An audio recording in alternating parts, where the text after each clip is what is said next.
ओम नमो भगवते वासुदेवाय। ओम नमो भगवते वासुदेवाय।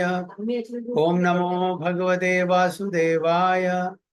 ओम अज्ञानतिमिरान्धस्य ज्ञानाञ्जनशलाकया चक्षुरुन्मिलितं येन तस्मै श्रीगुरुवे नमः। श्रीचैतन्यमनोभीष्टं स्थापितं येन भूतले स्वयं रूपा कदा मह्यं ददाति सुपदान्तिकं वन्देऽहं श्रीगुरुं श्रीयुतपदकमलं श्रीगुरुं वैष्णवांश्च श्रीरूपं साग्रजातं सगणरघुनाथान्वितं तं सजीवं साद्वैतं सावधूतं परिजनसहितं कृष्णचैतन्यदेवं श्रीराधा कृष्णपादान् सगणललिता शिवशाखान्वितंश्च हे कृष्णा करुणा सिंधु दीनबंधो जगत्पते गोपेश गोपिका कांदा राधा कांदा नमोस्तुते तप्त कांचन गौरांगी राधे वृंदावनेश्वरी वृषभानुसुते देवी प्रणमामि हरिप्रिये वाञ्छाकल्पतरुभ्यश्च कृपा सिन्धुभ्येव च पतितानां पावनेभ्यो वैष्णवेभ्यो नमो नमः। नमः ओं विष्णुपादाय कृष्णपृष्ठाय भूतले श्रीमदे भक्तिवेदांत स्वामिनिधि नामिने नमस्ते सारस्वती देवे गौरवाणी प्रचारिणे निर्विशेष शून्यवादी पाश्चात्य देश तारिणे। जय श्री कृष्ण चैतन्य प्रभु नित्यानंद श्री अद्वैत गदाधर शिवासादि गौर भक्त वृंदा। हरे कृष्ण कृष्ण कृष्ण हरे हरे हरे राम राम राम हरे हरे। गुरुवे गौरचंद्राय राधिकाय तदालये कृष्णाय कृष्ण भक्ताय तद्भक्ताय नमो नमः। हरि ओम तत्सत। हरे Krishna.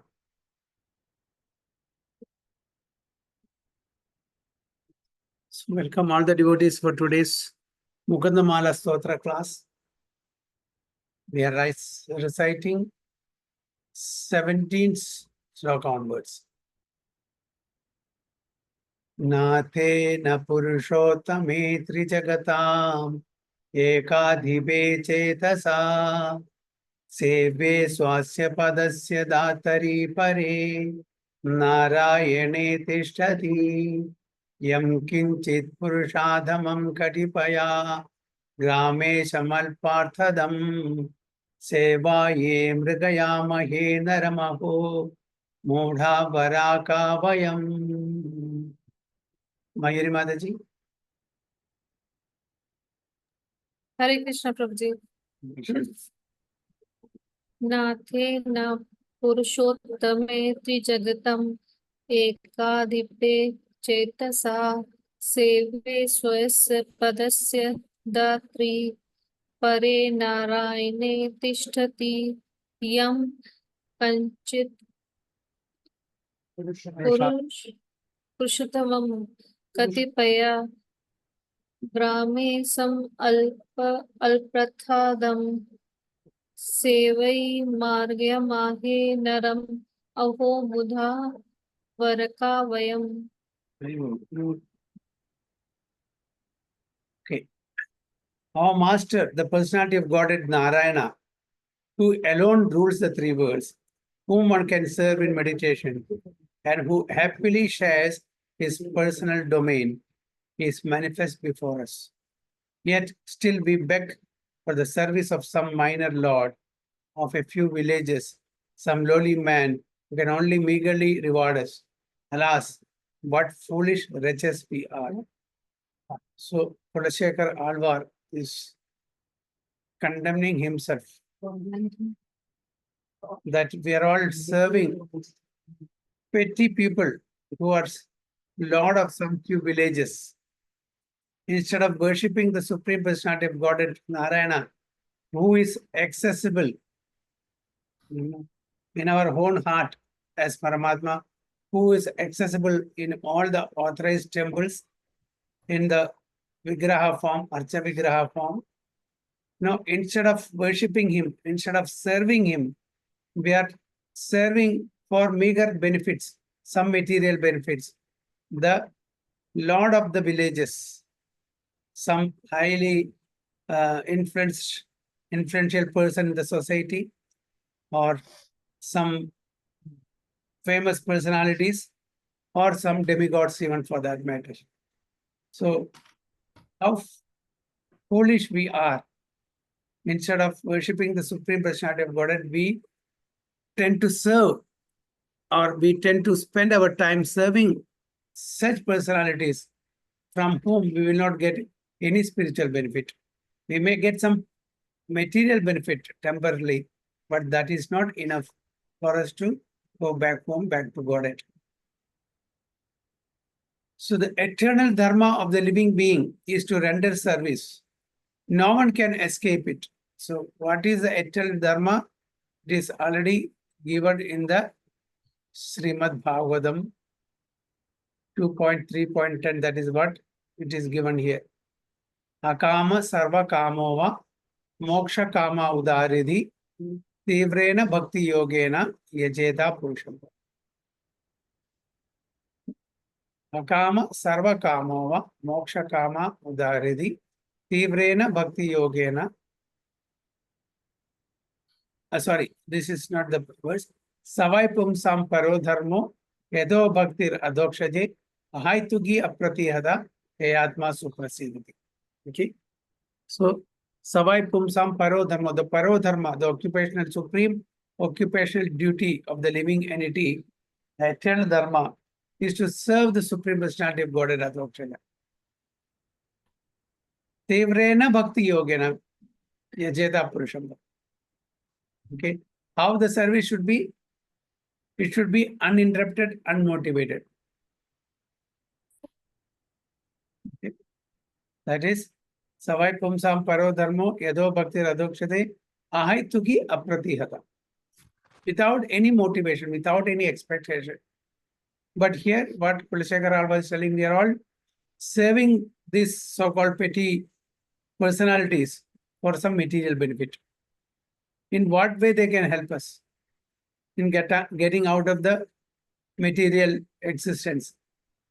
So we are all foolish people. We don't know what is right, what is wrong, what we are supposed to do, whom we are supposed to serve. So the eternal dharma of the living being is to render service to the Supreme Personality of Godhead. No one can escape it. Today or tomorrow, we have to do it. Only then we will be eligible to go back home, back to Godhead. Otherwise, we will not be able to get out of this material existence. No one can escape it. Originally, we are meant to serve the Supreme Lord out of love. But in our conditioned state, we forget the real object of service, and out of selfish motives seek to serve unworthy masters. So our service, our seva should be out of love. Okay, we serve others because of 4 reasons. What are those? Out of fear, out of duty, out of desire, and out of love. So which is the topmost? Out of love. Okay. The mother served the infant out of love. Right? Not out of fear, not out of desire.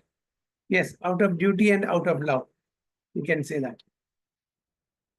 So the out of love, whatever service we are doing, whatever seva we are doing, that is the topmost. Without expecting. If we love someone, and if we are serving him or her, expecting something in return, that is not love. It's a business. Okay? I scratch your back, you scratch my back. Expecting something. But if love means there is no expectation. So that's what Supreme Lord wants from us. Without expecting anything in return. That is pure love. If there is an expectation in our service to others, then that is not love, that is lust.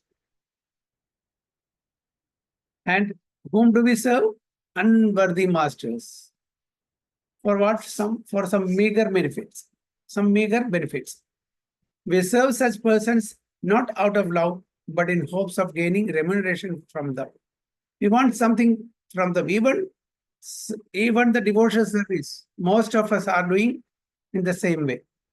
Isn't it? We go to the temple and we offer something, some flowers or some fruits agarbatti, or we put some money in the hundi and pray to the Lord there, the deity there. Please, I'm suffering from so and so things. Please relieve me from this suffering. I don't have a good house. I don't have a good job. Please try to help me to get a good job or good house. I have financial problem. I have this problem. I have that problem. So this is not out of love. We are going there with some expectation. The Supreme Lord doesn't expect this from the pure devotees. The love should be unconditional, unmotivated, unalloyed.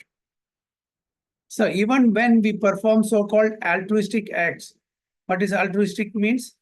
Philanthropical. Okay? Philanthropical.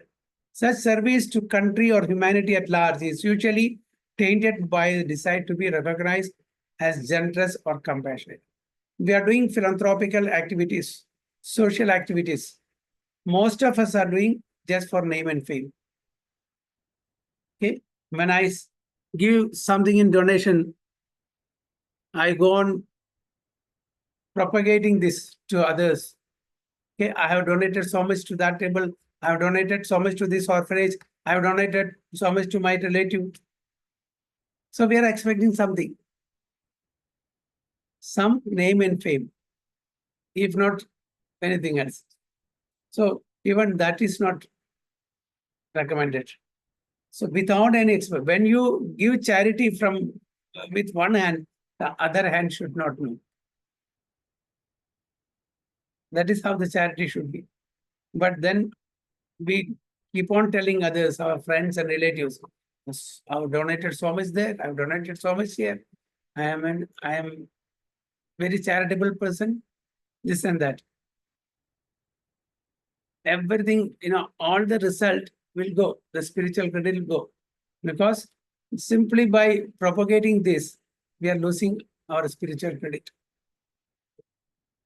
So it is tainted by desire to be recognized as a good charitable person, generous and compassionate. Okay, I am having so much money, I give money to those who are poor. Okay, so I'll be famous as a charitable person who is helping the poor people. Ultimately, all materially motivated service is frustrated in many ways and winds up satisfying neither ourselves nor our masters. So, what is said here that ultimately everything materially motivated service, brings frustration only. So when you say that I have donated 1 lakh rupees to this, your friend says I have donated 2 lakhs. So you feel happy or frustration? See, you spend money to get some good name and fame, some happiness, isn't it? So when you donate 1 lakh, you're saying, oh, you donate only 1 lakh. I have donated 2 lakhs. Then you become morose. You spend money, then you become morose. So that's why it is said that anything materially motivated brings in frustration. But only when there is frustration, will approach the Supreme Lord. That is also there. If everything is going good, people will not be going to temple, will not serve the Supreme Lord also. If there are some, problems in our life, then we pray to the Supreme Lord, we chant the holy name. At least, even though it is for material gain or material benefit, at least we are doing that. It is better than not doing it. The Nastic people, they don't go. There are 4 types of people who goes to him, 4 types of people who doesn't go to the Supreme Lord. Who are they?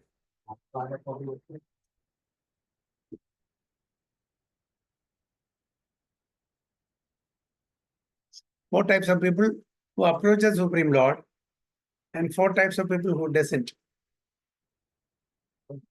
Prince Prabhu, you remember? Okay, I'll tell you. 4 types of people who approach the Supreme Lord. Chadurvidham bhajante mam artho jitnyasu artharthi jnani cha bardashava. Artho, Jitnyasu Artharthi. Artho means those who are distressed. Okay. Jitnyasu, who is inquisitive. And Artharthi, one who is after money, one who requires money. Okay. Then Jnani, the wise. So 4 types of people approach Supreme Lord. Chadur Vidha Bhajande Mam, Artho Jitnyasu Arthati Jnani Cha Vardarshana. And 4 type of people doesn't. Who are they? Tarani Mataji, you remember?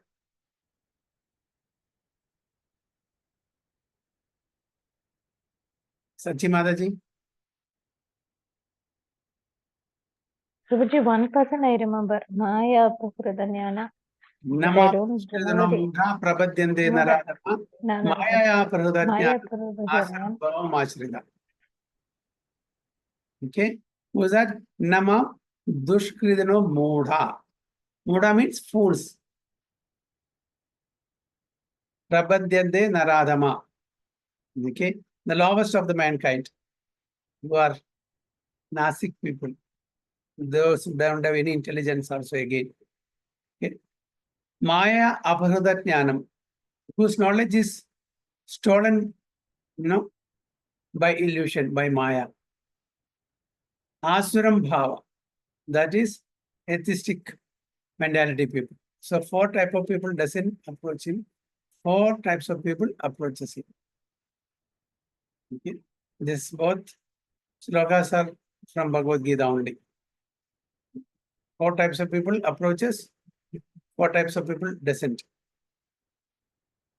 So even we are all practicing devotees, right?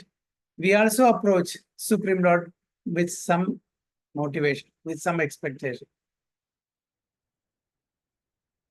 With some expectation, isn't it?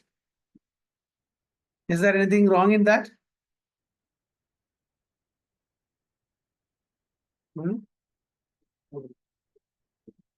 See, there's nothing wrong. It is recommended in the scriptures. If you want something, you approach, no problem. But at the same time, we should know that this will not take us beyond this material realm. We'll get whatever according to our karma and desire we may get. But then what is the ultimate aim of human life? We will not be able to fulfill that.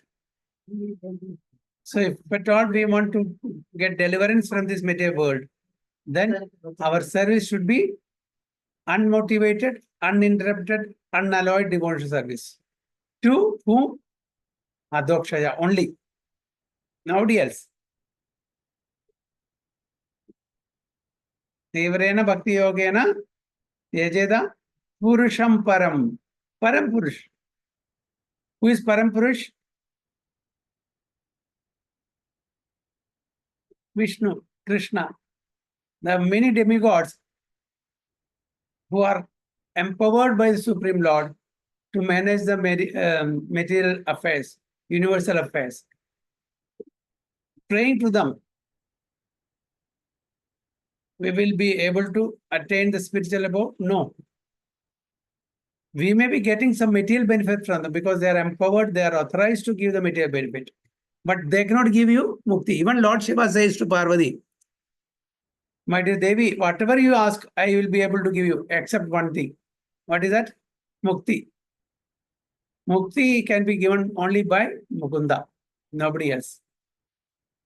So, worshipping the Anya Devadas, demigods, it's okay, it's not sinful or anything. It is recommended in the Vedas, but what is the benefit? The benefit is that we have to undergo the vicious cycle of Janma, Mrityu, Jara, Vyadi. There is no stoppage. But if you worship the Supreme Personality of Godhead, then, and that too, without expecting anything in return, then our ticket to Goloka is guaranteed. So that's the difference.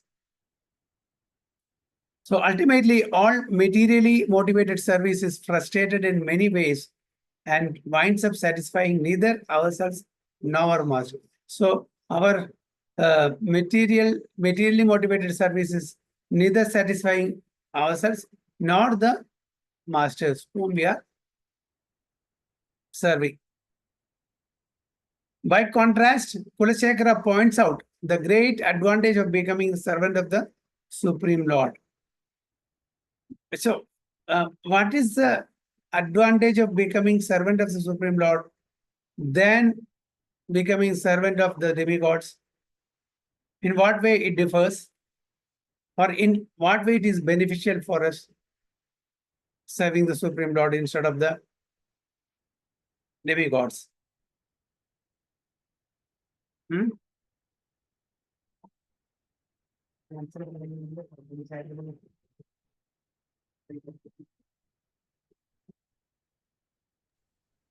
If you give the answer, Sachimada, when she comes back to observe, she will make let go and give it to you all.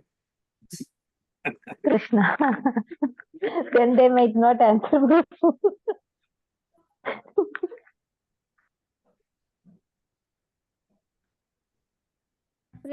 Some difference is there. Again, I'll tell you. By contrast, Kulashekara points out the great advantage of becoming the servant of the Supreme Lord instead of becoming servant of the demigods, Anya Devadas. There's some benefit, the advantage. Okay, I'll tell you some example clue. The son is asking the father, Father, please give me 10 rupees. Father is asking, why do you want 10 rupees? I want to buy a cigarette and smoke. Will the father give? Prince Prabhu? Why? The father very well knows it is not good for the health. It is injurious for the health. Instead of that, he'll give a slap. Isn't it? Because it's not good for the child. The same son takes 10 rupees from father's purse and goes to the shopkeeper. Give me one cigarette, 10 rupees. Here the money. Here's the money. What will he give? He will give a cigarette. Will he say, though this is injurious to health, don't do this, don't smoke cigarette? No. What is interested in? Money. Similarly, the father here is the Supreme Lord Vishnu. The shopkeeper here is the demigods. It is not to belittle demigods. Don't mistake me. It is just to know what is the result in worshipping the demigods and what is the result in worshipping the Supreme Lord. When we approach the demigods, when they are pleased, they will not see the consequences of that, their sanctioning. They will not see. Just like Hiranyakashipu. He meditated on whom? Lord Brahma, right? He gave the benediction, the boon. Hiranyakashipu kept so many conditions. He kept everything. Okay, Tadastu. Ravana, he meditated to impress or please Lord Shiva. He got the boon. He did not see the consequences of giving this boon. Isn't it? So when they are pleased, just like when the shopkeeper is pleased by getting the money, he doesn't see what is the consequences of giving the cigarette to the child. How it is negatively or adversely affecting the child. What he wants is money. So similarly, the demigods, what they want is to please them. So the difference is when we approach the Supreme Lord, when we ask something that we are not eligible for, they will not award us. So we will not be in trouble. We will not misuse it. If suppose I'm praying to Supreme Lord, oh Supreme Lord, I have been taking lottery tickets for so many years. I didn't get the lottery so far. Please, please, please, please keep on praying to the Supreme Lord. He will award me this, coupon, this, what is that, lottery ticket with the number that can fetch 1 crore, whatever it is, provided that he is sure that I will not misuse that money. If I misuse money, then he will not award me. So he will ensure that his boons or benedictions is not misused by his devotee. The demigods will not see that. So this is advantage. So when we pray to the Supreme Lord, he will give us only that is eligible to us, and that we don't misuse that money or whatever they give, whatever boon they give. So we are not at risk. And whatever eligible, we are getting also. According to our karma, we will get also. So which is best? Praying to the demigods or praying to the Supreme Lord? In whose hands are we safe?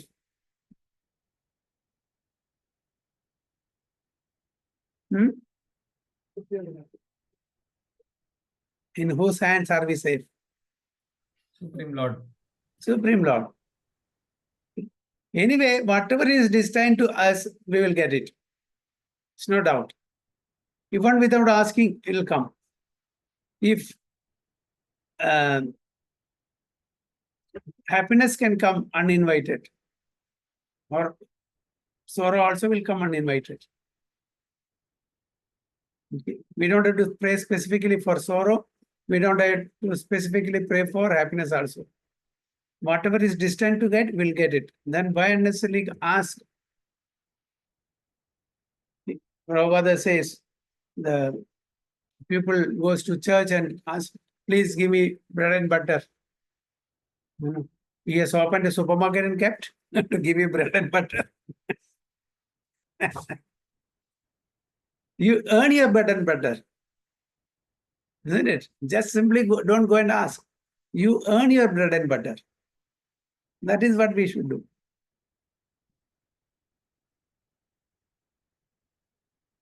So Lord Narayana, the ruler of the worlds, Sarva Loka Maheshwaram.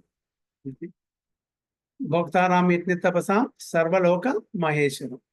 Part of his glory, however, is that although he is unlimitedly majestic and powerful, he makes himself accessible so that we can easily serve him anywhere and at any time by chanting his holy names or meditating on his form, qualities, pastimes, and instructions. So how he has made him accessible, especially for people like us in the age of Kali. Oh, it is very difficult to go to temple. No, it is, no, I don't have time. I'm in a place where there are no temples. But can anyone stop us chanting the holy name? Kaligale Namarupe Krishna Avatara. The holy name and the Supreme Lord, not different. In the age of Kali, Krishna appears in the holy name. So we cannot say some excuse, oh, it is not possible. Okay, I cannot chant publicly because I am living in such a place. It is prohibited. Okay, no problem. Chant in mind. Who can stop us? Chant in our mind. So that's why he is very easily accessible. Okay, we can meditate in his holy name. Namamurdam, Kathamurdam, Sevamurdam, Krishna Bhavanamurdam. So many Amurdam is there. Leela Amurdam. You can take up any process, whichever is suitable for you. So such a devotional service should be performed without any desire for personal reward. So devotion means no expectation, just to please the other person.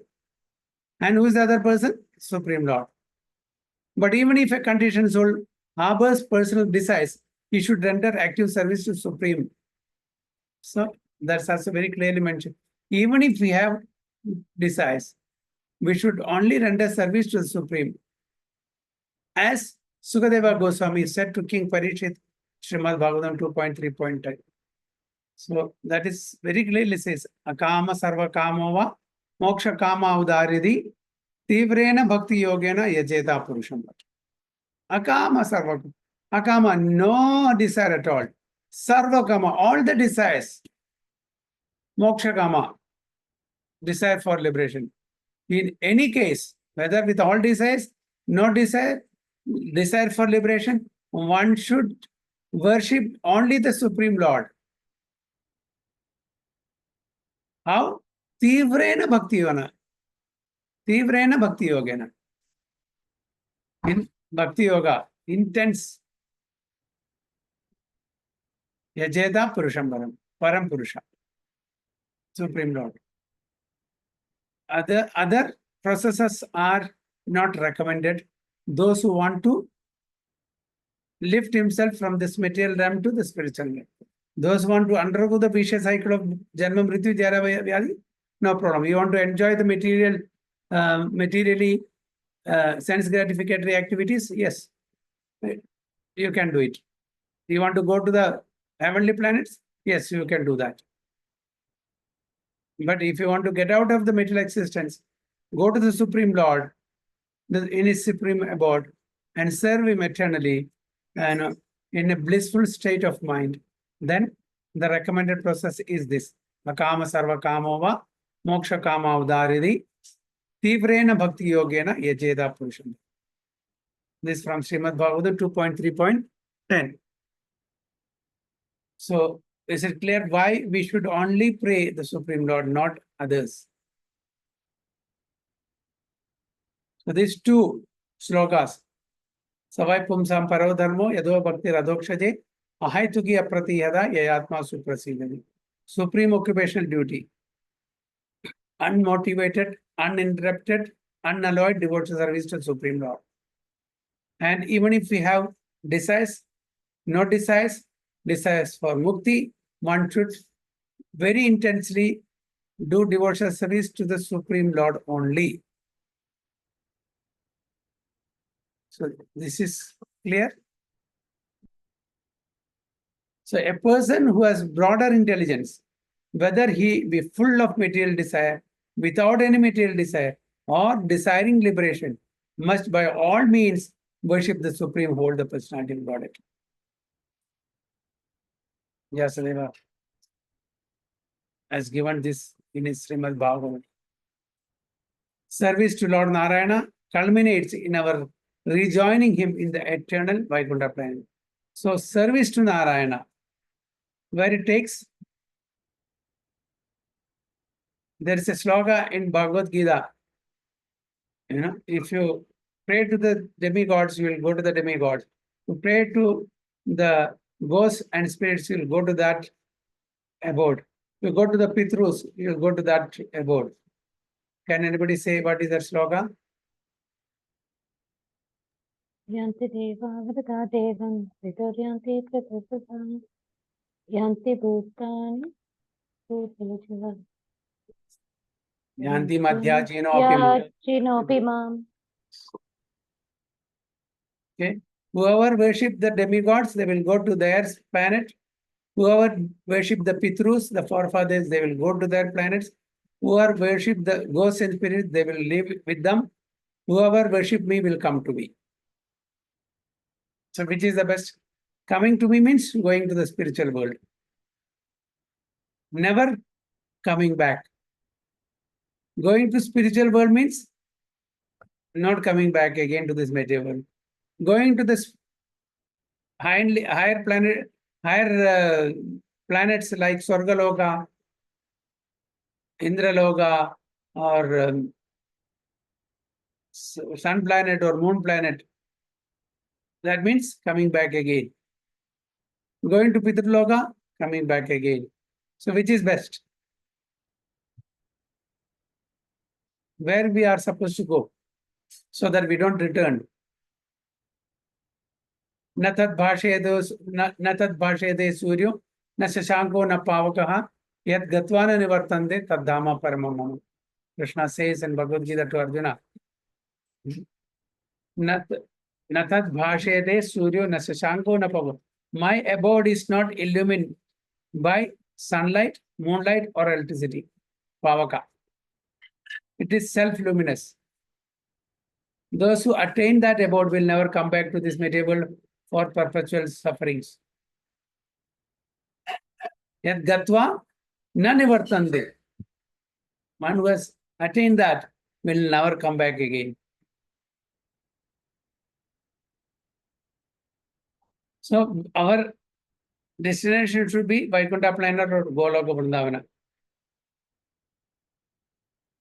Rejoining him, whom? The Supreme Lord. There the servants of the Lord share almost equally in his opulences. So there are 5 types of liberation, out of which 4 are prominent. Which are those?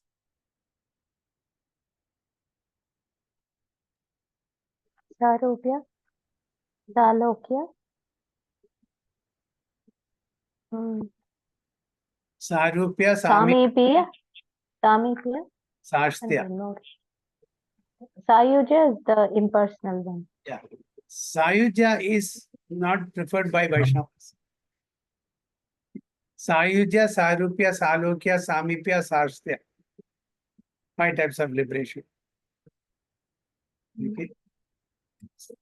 So there, the servants of the Lord share almost equally in his opulence.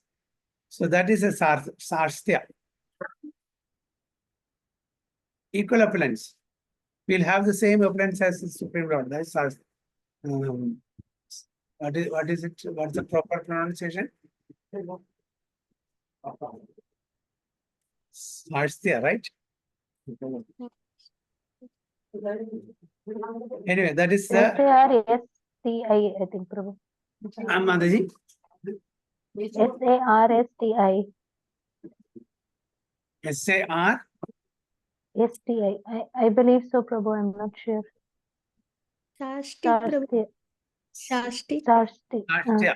SARSTI. That is that, sharing the same opulence as the Supreme Lord.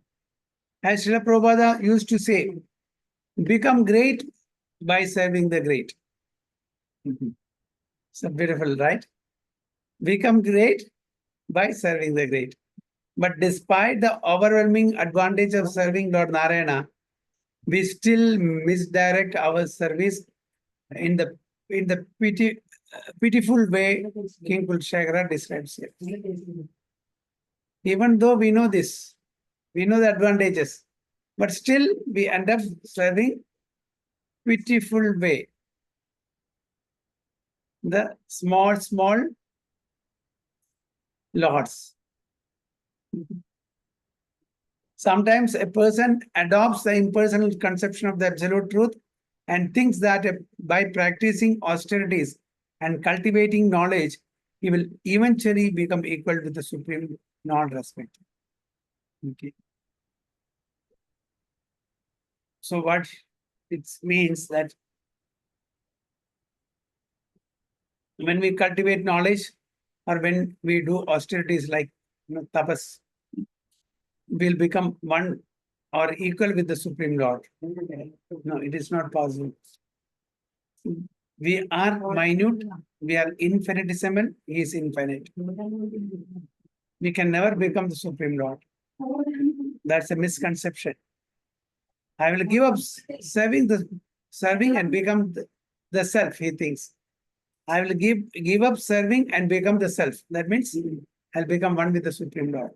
He thinks the resistance to bhakti results from ignorance of the transcendental pleasure the Lord's servant enjoy.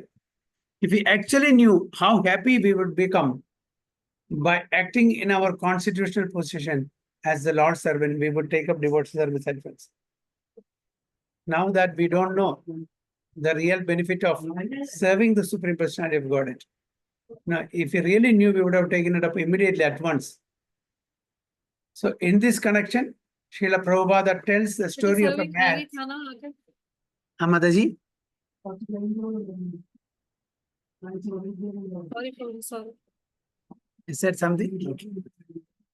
In this connection, Srila Prabhupada tells the story of a man whose burning desire was to serve the greatest person. The man was born into a small village where he became attracted to serving the village chief.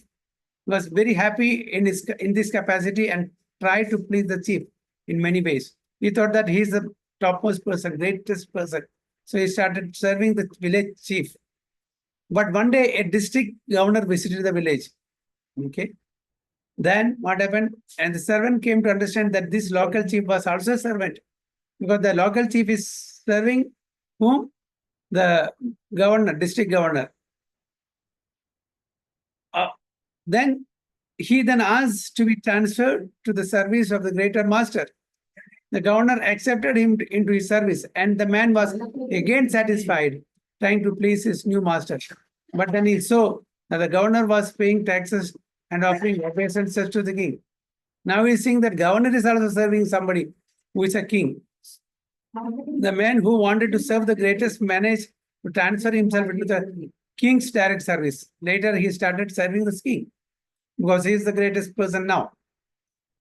Now he was completely satisfied. The king treated him as a favorite servant. But one day the man saw that the king went off alone into the woods to worship and serve an ascetic sadhu. The king went and paid obeisances to ascetic.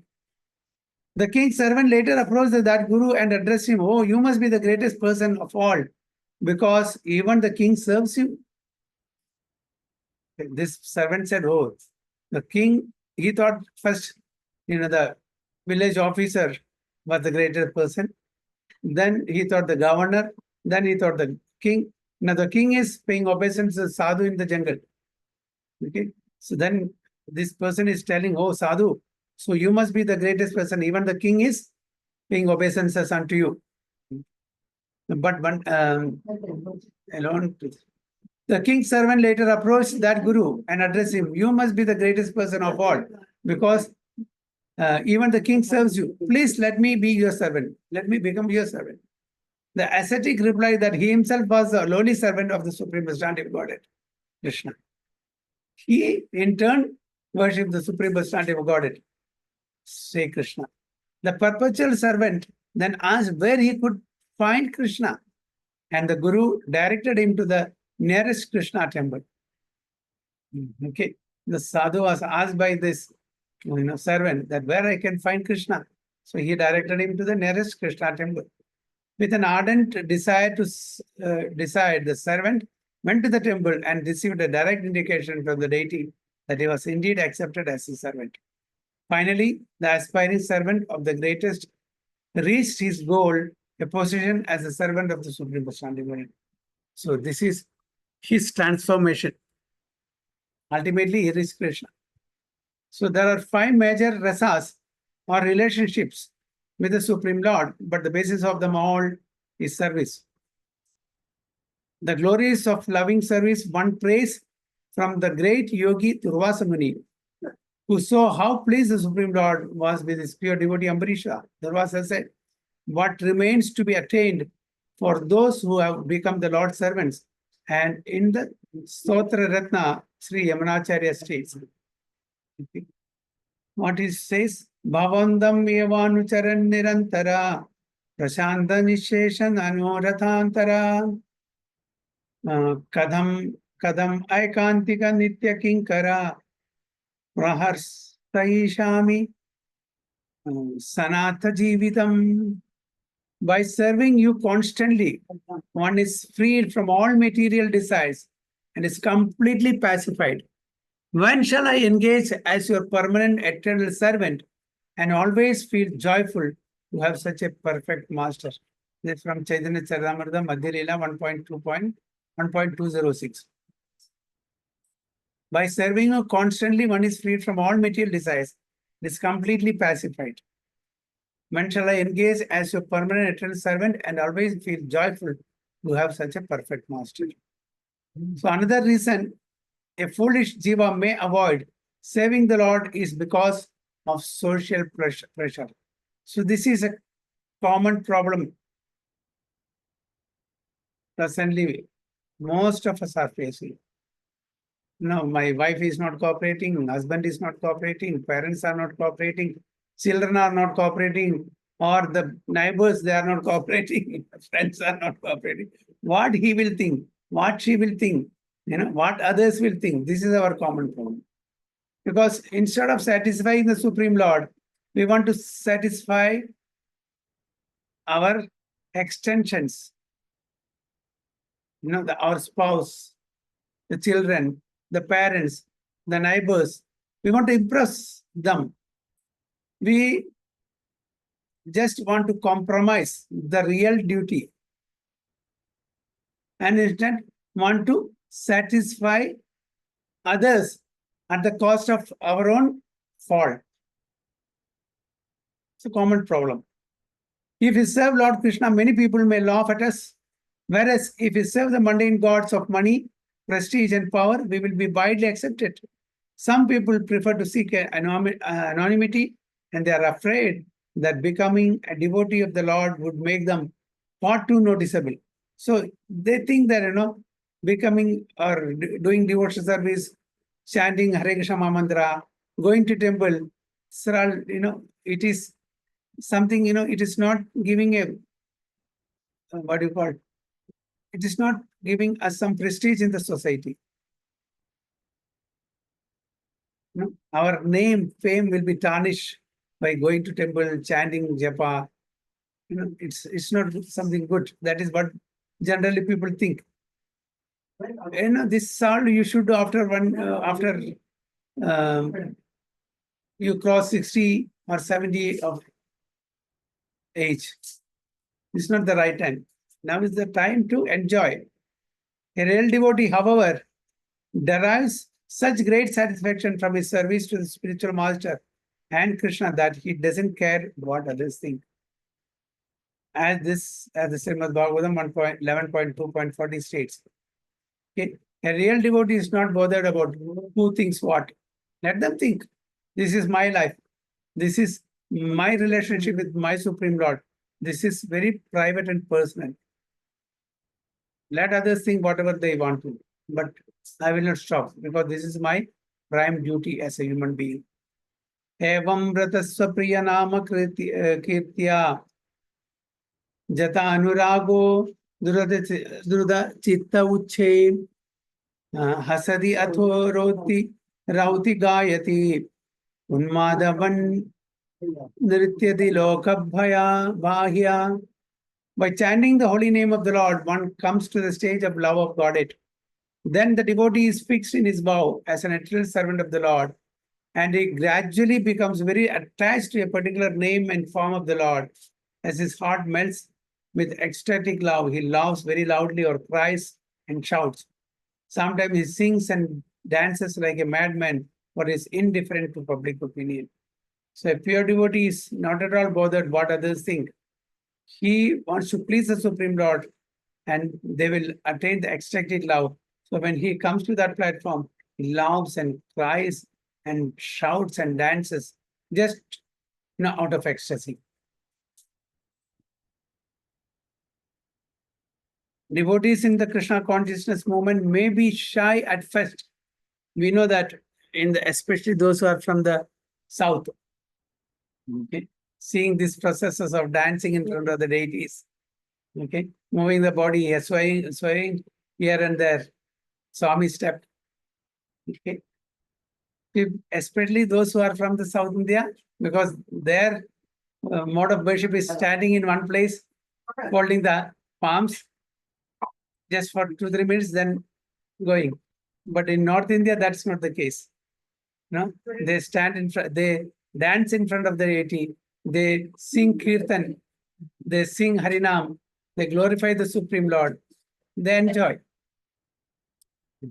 So these are all alien to South Indians. So they will be standing straight without moving. But later on, in the association of devotees, they will also change.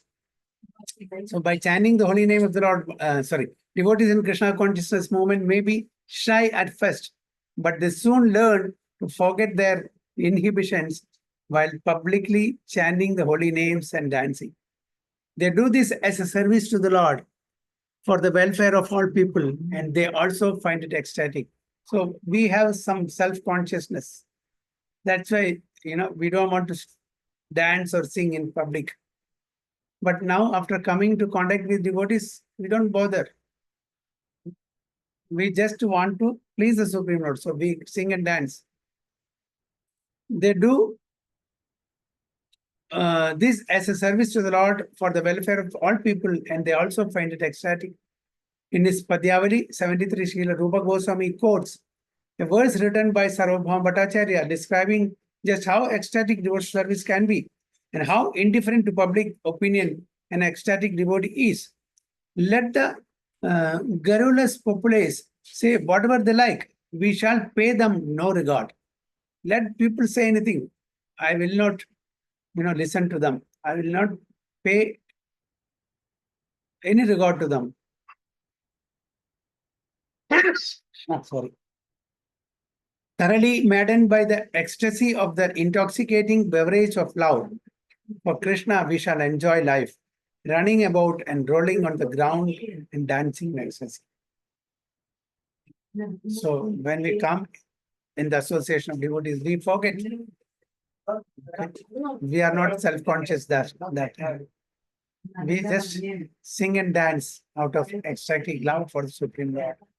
So this will happen only when we come in contact with the devotees. So slowly and gradually, our shyness will go away.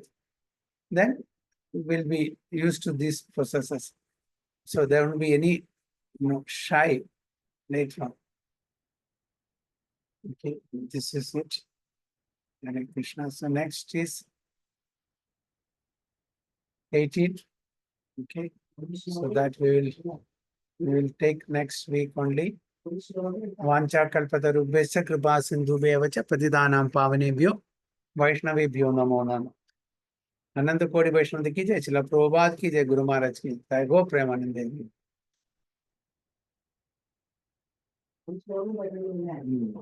Hare Krishna.